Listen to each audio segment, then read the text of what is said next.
আর তোমার ড্যাডি আমায় নিজে মুখে বলেছে যে উনি চান যে তুমি ওনার কাছে গিয়ে থাকো। আরও অনেক কিছু বলেছে, সেগুলো ওনাকে নিজের মুখেই স্বীকার করতে হবে, আমি বলতে পারবো। কি স্বীকার করবে ড্যাডি? কি স্বীকার করবে? আর শোনো, আমার ড্যাডি না কোনো দিন মিথ্যা কথা বলে না। হ্যাঁ হ্যাঁ, তোমার ড্যাডি তো মহামানুষ না একজন, ওনার মতো মানুষ পৃথিবীতে হয় না। আর আমি হচ্ছে পৃথিবীর সব থেকে খারাপ মানুষ। একদমই তাই, তুমি খারাপ। হ্যাঁ, তুমি পৃথিবীর সব থেকে খারাপ মানুষ। তুমি আমাকে ঠকিয়েছো। একদম ভুল কথা বলবে না, আমি তোমায় ঠকাইনি, তুমি আমায় ঠকিয়েছো গুনগুন। তুমি আমাকে ঠকিয়েছো, তুমি আমাকে ঠকিয়েছো, কারণ তোমার সাথে তিন্নি দিদির আগে থেকে রিলেশনশিপ ছিল আর তুমি সেটা ডিসক্লোজ করোনি। আরেকটা কথা শোনো, যদি ড্যাডি এটা জানতো না যে তোমার সাথে তিন্নি দিদির রিলেশনশিপ ছিল আগে থেকে, তাহলে ড্যাডি আমাকে কোনোদিন জোর করতো না বিয়েটা করতে। হ্যাঁ, যেমন জোর করে বিয়ে দিয়েছেন, তুমি তো বিয়েটা ভেঙে চলে যাচ্ছ, অসুবিধা কোথায়? আমাকে একটা কথা বলো তো, শুধু শুধু এই বিয়ের নাটকটা কেন করলে তুমি আমার সাথে? হ্যাঁ, আমার বন্ধু বান্ধব যারা ছিল ওরাও তো আমার সাথে মিশবে না এখন।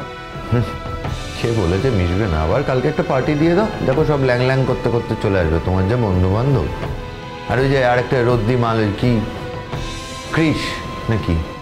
You just shut up. হ্যাঁ, তুমি আমার বন্ধুদের সম্বন্ধে একটাও বাজে কথা বলবে না। 100 বার বলবো, 1000 বার বলবো, ভালো হলে বলতাম না। সেরকমই তো বন্ধু বান্ধব,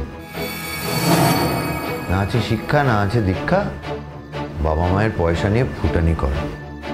যা বলেছি ঠিক বলেছি। এই কাকে কি বলতে চাইছো তুমি বলো তো?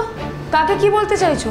তোমার বন্ধু বান্ধবদের বলছি, আর বিশেষত ওই ছেলেটিকে বলছি, কৃষ্ণা কি না, এসেছিল আমায় চমকাতে, সামনে পেলে ওকে দেখিয়ে দিতাম মজা।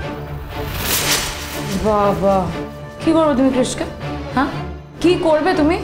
সে দরকার পড়লে দেখতে পারো। হ্যাঁ, কিন্তু তোমার বন্ধু বান্ধবরা তোমার সাথে মিশবে না কেন? ওরা আমাকে বয়কট করেছে। হ্যাঁ, কিসের জন্য? কারণ বিয়ের পর থেকে, এ বাড়িতে আসার পর থেকে আমি ওদেরকে ইগনোর করতে শুরু করে দিয়েছিলাম। আর আমি যে ওদেরকে বলেছিলাম যে ফার্স্ট ক্লাস পাওয়ার পর আমি এ বাড়ি ছেড়ে চলে যাব, সেটাও আমি ভেবেছিলাম আমাকে যেতে হবে না। তাই আমি ওদের সাথে তো কথাবার্তাও বলতাম না, আর সেই কারণে ওরা আজকে আমাকে বয়কট করেছে। বুঝতে পেরেছি, চূড়ান্ত দুঃখ হচ্ছে না? আহারে, যাও ওদের সাথে আবার মেলামেশা করো, হই হুল্লোড় করো, পার্টি করো, নিজের ড্যাডির টাকার শ্রাদ্ধ করো আর কি। আমি আমার বাবার টাকা শ্রাদ্ধ করি, আর তুমি যে মানুষের মন নিয়ে শ্রাদ্ধ করো তার বেলায়। আমি আবার কার মন নিয়ে শ্রাদ্ধ করলাম? এখন তুমি ছাড়ো, আমি এসব কথা বলতে চাই না।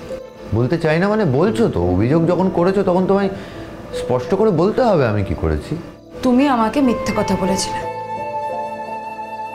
তুমি বলেছিলে যে তুমি আমাকে ভালোবাসো। আমার ভালোবাসার কি তোমার কোনো প্রয়োজন আছে গুনগুন? না, তোমার ভালোবাসা আমার কোনো প্রয়োজন নেই, কিন্তু এটা তো সত্যি যে তুমি আমাকে মিথ্যা কথাটা বলেছো। তাতে তোমার কি যায় আসে? তোমার তো কিছু এসে যায় না। আমার ভালোবাসার জন্য তো তুমি অপেক্ষা করছিলে না। কেন অপেক্ষা করতে যাও বলো তো?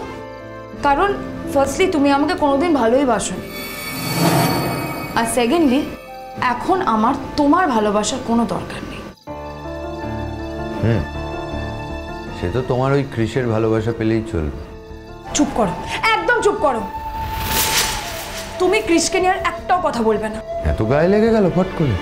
হ্যাঁ, গায়ে তো আমার লাগবেই, কারণ কৃষ তো আমার বন্ধু হয়, তাই না? শুধু কি আর বন্ধু? ও আর যাই হোক, তোমার কি দরকার? না না, আমার আবার কি দরকার? আমার কোনো দরকার নেই। আর শোনো, আমারও না কোনো দরকার নেই। হ্যাঁ, মানে I am not interested in your life. তুমি আমাকে ছেড়ে দাও, তারপর তুমি তিনিদির সাথে বিয়ে করো না করো, তুমি যা খুশি করো, বাস তুমি আমাকে ছেড়ে দাও, আমাকে তুমি ডিভোর্স দিয়ে দাও, তারপর আমি কোনোদিন দেখতেও আসবো না যে তুমি কি করছো। না, এখন তো তুমি তোমার ড্যাডিকে গিয়ে বলবে আমার সাথে তোমার তিন্নি দিদির সম্পর্ক আছে, বিভিন্ন রকম স্ক্যান্ডেলের কথা বলবে, আমি তো সেটা হতে দেবো না। তুমি হতে না দেওয়ার কে বলো তো? আজ না হয় কাল আমি তো ড্যাডির কাছে ফিরে যাবই। আর এমনিতেই আমার মাম্মাম বলেছে যে তুমি একটা খারাপ ছেলে। মাম্মাম এটাও বলেছিল যে তুমি তুমি তিন্নি দিদিকে বিয়ে করে বিদেশে চলে যাবে। আমি তখন অবশ্য বিশ্বাস করিনি, কিন্তু এখন দেখো কিরকম মাম্মামের কথাটাই তো ফুলে গেল, তাই না? ও বাবা, তোমার মাম্মাম তো সত্যের দ্রষ্টা, মনি ঋষিদের সমান, ওনার কথা ফেলা যাবে না। না, অন্য কেউ যা দেখতে পায় না, তোমার মাম্মাম ঠিক দেখতে পায়। আর সেই দর্শনটাই তুমি ইনহেরিট করছো আর কি। আচ্ছা, তুমি বলতে চাইছো যে আমার মাম্মা মিথ্যা কথা বলে, তাই তো? তা কোনটা মিথ্যা কথা বলেছে শুনি? আজকে তো তিন্নি দিদি এসে বলেই দিল যে তোমরা একসাথে বিদেশে যাচ্ছ। ওই কেসটা ভেতরে কি হচ্ছে বলো তো? কি শোনো, আর যাই হোক, বাবিন তো সত্যিই বিদেশে চলে যাচ্ছে বলো, আর ওই অনন্যাটাও সাথে যাচ্ছে, এটা তো ঠিক। ওকে বিদেশে যাওয়াচ্ছি আমি, গেলে গুনগুনকে সাথে করে নিয়ে যেতে হবে। হ্যাঁ বুঝলে পটকা, আমি যা বুঝতে পারছি, এই তিনজন যদি একসাথে বিদেশে যায় না, সাংঘাতিক হবে একদম। খুনোখুনি হয়ে যাবে, দেখবে মৃত্যুর খবর আসছে ফোনে, বলে দিলাম আমি। রূপাঞ্জন ঠিকই বলছে, সোনাদা গেলে একা যাক, গুনগুনকেও নিয়ে যাওয়ার প্রয়োজন নেই। আর তাছাড়া যেখানে ওই মেয়েটা যাচ্ছে সেখানে ওরই বা যাওয়ার কি দরকার বলো তো? আরে বাবা, একটা ব্যাপার তোরা বুঝে দেখ, ওরা দুজনেই একই ইনস্টিটিউটে কাজ করে। তো একটা প্রজেক্টের ব্যাপারে যদি ইন্ডিপেন্ডেন্টলি ওই তিন্নি যেতে চায়, তাহলে বাবিন তো আপত্তি করতে পারে না। বাবিনের তো তাতে কোনো আপত্তি টেকে না। না আরে না না, আমি তো বুঝতে পারছি না যে এখন যাওয়ার দরকারটাই বা কি, এরকম একটা ঝামেলার মধ্যে ফেলে রেখে দিয়ে। এই পটকা বলছি, ওই গট আপ কেসটা কি, আমি বুঝতে পারলাম না, বলো। আছে কেস আছে। আরে বাবা, কি কেস সেটাই তো জানতে চাইছি। আরে কৌশিকদা তো প্রথমে কিছু বলেনি, পরে আড়ালে আমার সঙ্গে পুরো ব্যাপারটা শেয়ার করেছে। হ্যাঁ হ্যাঁ, বলো বলো। আরে বা, কিছু তো একটা আন্দাজ করতে পারছিলাম, কিন্তু ব্যাপারটা কি বলো তো, বাবিন তো তখন ঝরঝর করে কত কথা একেবারে বলে দিল। তো যাই বলছে, ওই কাকাবাবু কিন্তু সমানে না না করে যাচ্ছিলেন। হ্যাঁ, এ কি কি কিছুই তো বলতে পারছিলেন না উনি। কি হয়েছে বলো তো কেসটা? কৌশিকদার বাবিন মিলে একটা প্ল্যান করেছিল যে গুনগুনকে ওই পড়াশুনোর মধ্যে ফেরানোর জন্য, পরীক্ষায় ভালো রেজাল্ট করানোর জন্য একটা মস্ত ধাক্কা দিতে হবে। সেই জন্যে বাবিন ওই আদিলের কেসটা নিয়ে অতটা বাড়াবাড়ি করেছিল। কি বলছো? তবে আমি বিশ্বাস করি যে ওই আদিলের ব্যাপারটায় বাবিন একটুখানি জেলাস হয়েছিল, আর তার মধ্যে ইন্ধন দিয়েছেন কৌশিকদার বুদ্ধি। মানে সব মিলেমিশে বাবিন একবারে পাটাপাটি পারফরমেন্স দিয়ে দিয়েছে। দারুণ। ইস, এই তুমি এত জোরে হাসছো কেন? হ্যাঁ, খ্যাকশিয়ালের মতন হাসে সবসময়।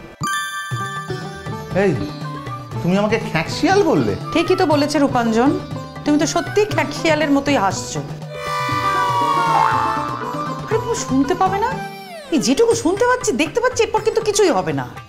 কি দেখবো বলো তো, কিছু দেখা যাচ্ছে না। এখন দেখবার মতো কিছুই হবে না, এখন শুধু কানে শুনেই শান্তিতে থাকতে হবে, বুঝলে না? কোনো আই ট্রিট এখন পাওয়া যাবে না। সে মানে সত্যি কিচ্ছু হবে না বলো পটকা, খালি শুনে কাজ চালাতে হবে। কি করে হবে রূপাঞ্জন, যা ঝামেলা ভেতরে চলছে, আজ না একটা হেস্তনেস্ত হয়ে যায়। দূর, এইভাবে না চলতে পারে না গো পটকা।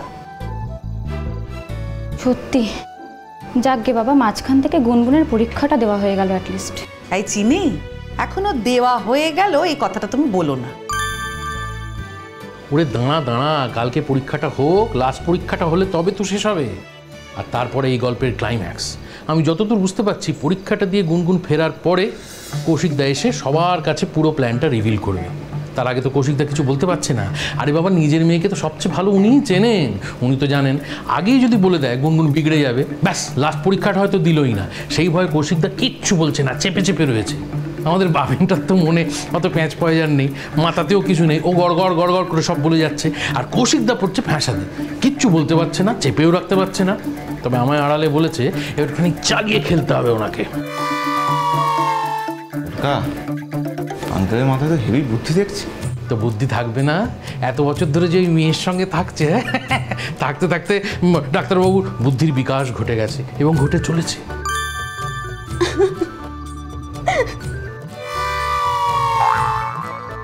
এই, আমাকে তো একটু আগে হাসতে মানা করলে, এখন তুমি নিজে হাসছো কেন? আমি নয় খ্যাকশিয়ালের মতো হাসছিলাম, তুমি কিরম হাসছো? রাজহাঁস? হ্যাঁ, হেই, রাজহাঁস হাসতে পারে? কি বলছে? হ্যাঁ, না রাজহাঁস নয়, একেবারে হরিণের হাসি, বন্য হরিণ, জংলা হরিণ।